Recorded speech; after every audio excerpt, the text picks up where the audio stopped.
thank you guys for coming out to my little demonstration video speech. It's going to be on rock climbing equipment because, as you know, rock climbing is a perfect all-around workout. Even your toes get a workout.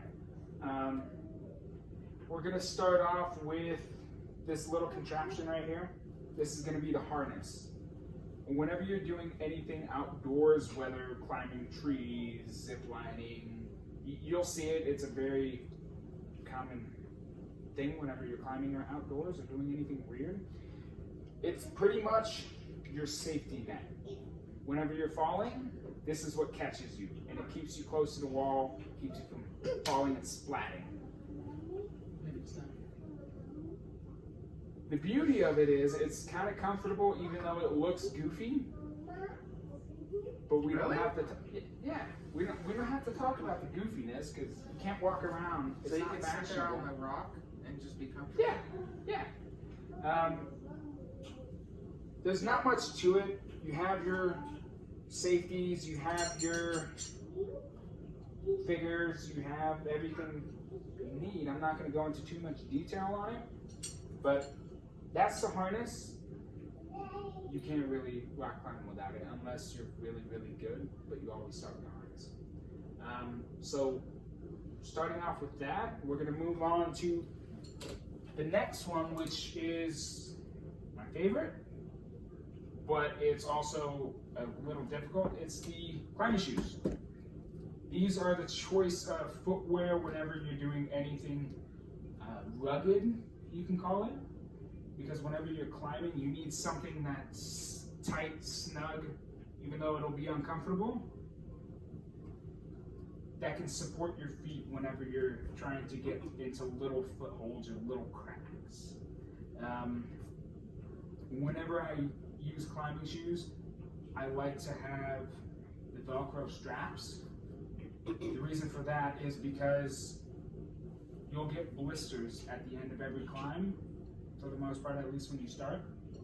So you can just take them off, and you don't have to untie anything, and it'll help when your feet are all bruised up and cut. So that's the choice of footwear. We also have the helmet, which we don't have to get into. It's self-explanatory. The next one is chalk. We're not going to pull this out because it's really, really messy. But the use for this is whenever you're climbing on rocks or boulders or anything, it keeps your hands from sweating. It soaks up all the moisture and it keeps it dry. There's a little strap on it as well. Is that like top that powder? No.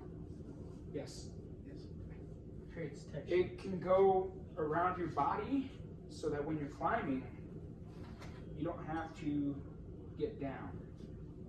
That it's already on you. You're doing whatever you're doing. Put more on your hands and you can keep climbing. Because as soon as your hands start to get sweaty, you'll start to slip. And you don't want that because you don't want to fall on it. So they're all important in their own ways, though you can get by without chalk if you're good, but it's not recommended. But with that, that's kind of all the equipment. As far as with rock climbing, there's some more that you can get, but you don't need them. That's pretty much it. That's the chalk bag, the shoes, and the harness, and that's the use for all of them. All right? Thank you for coming out.